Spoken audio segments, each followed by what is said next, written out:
वेतन और भत्ते।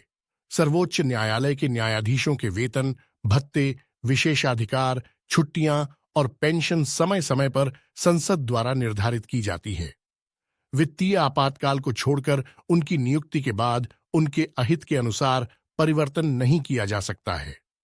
2018 में मुख्य न्यायाधीश का वेतन RS1 लाख से बढ़ाकर RS2 80 कर दिया गया लाख प्रतिमाह और जज का RS90,000 से RS2 50 लाख प्रतिमाह। उन्हें सत्कार भत्ता भी दिया जाता है और मुफ्त आवास और चिकित्सा, कार, टेलीफोन आदि जैसी अन्य सुविधाएं प्रदान की जाती हैं। सेवानिवृत्त मुख्य न्यायाधीश और न्यायाधीश मासिक पेंशन के रूप में अपने अंतिम वेतन का 50% पाने के हकदार हैं।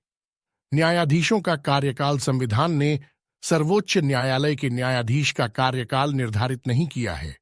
हालांकि यह इस संबंध में निम्नलिखित 3 प्रावधान करता है।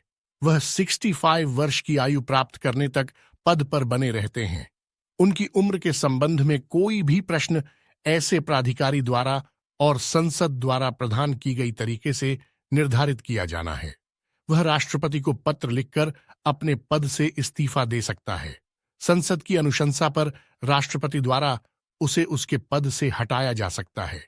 कार्यवाहक मुख्य न्यायाधीश राष्ट्रपति सर्वोच्च न्यायालय के किसी न्यायाधीश को भारत के कार्यवाहक मुख्य न्यायाधीश के रूप में नियुक्त कर सकता है जब भारत के मुख्य न्यायाधीश का पद रिक्त है या भारत के मुख्य न्यायाधीश अस्थायी रूप से अनुपस्थित हैं या भारत के मुख्य न्यायाधीश अपने कार्यालय के कर्तव्यों का पालन करने में असमर्थ हैं। तदर्थ न्यायाधीश जब सर्वोच्च न्यायालय के किसी सत्र को आयोजित करने या जारी रखने के लिए स्थायी न्यायाधीशों की कोरम की कमी होती है तो भारत के मुख्य न्यायाधीश अस्थायी अवधि के लिए उच्च न्यायालय के एक न्यायाधीश को सर्वोच्च न्यायालय के तदर्थ न्यायाधीश के रूप में नियुक्त कर सकते हैं। वह संबंधित उच्च न्यायालय के मुख्य न्यायाधीश से परामर्श और राष्ट्रपति की पूर्व सहमति के बाद ही ऐसा कर सकता है। इस प्रकार नियुक्त न्यायाधीश को सर्वोच्च न्यायालय के न्यायाधीश के रूप में नियुक्ति के लिए योग्य होना चाहिए।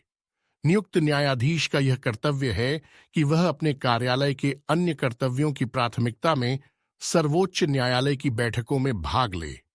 इस प्रकार उपस्थित रहते हुए वह सर्वोच्च न्यायालय के न्यायाधीश के सभी अधिकार क्षेत्र, शक्तियों और विशेषाधिकारों और कर्तव्यों का निर्वहन का आनंद लेता है।